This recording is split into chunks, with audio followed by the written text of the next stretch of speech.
Hey everyone, this is Travis Hansen, Speed Coach, here to bring you part one of the low frequency plyometric training series.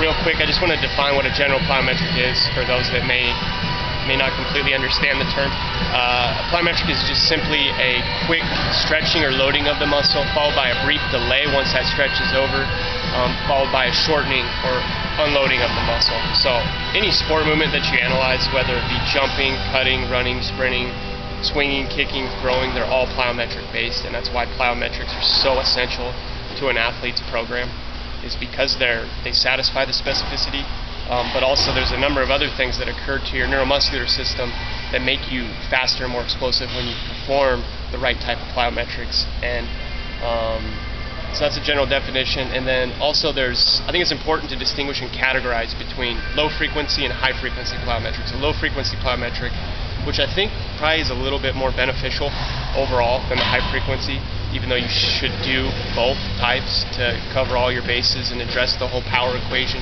and power is the master regulator of performance.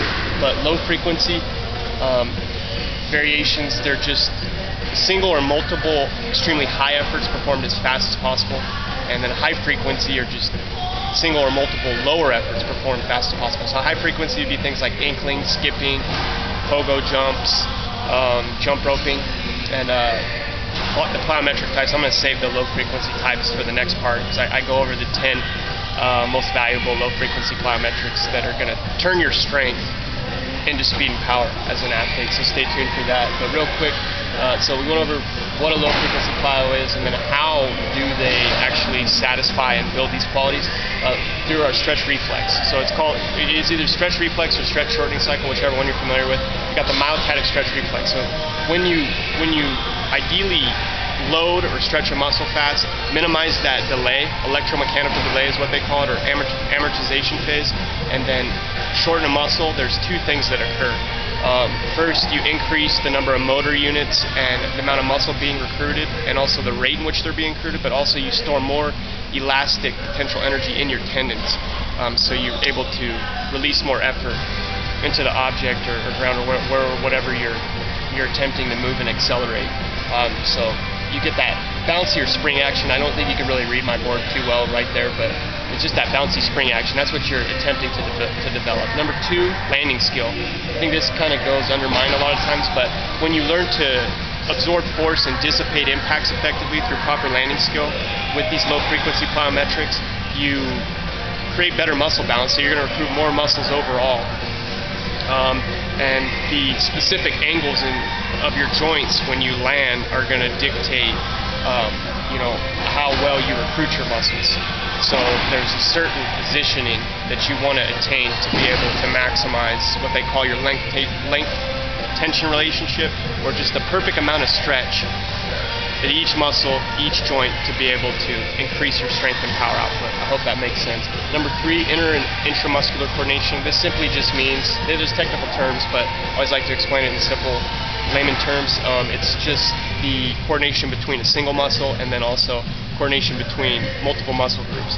So you got to be able to recruit the right muscles at the right time with the right amount of effort to be more powerful, and these plyometrics do a great job doing that. So that is a limiting factor, and these help to remove and minimize that limiting factor.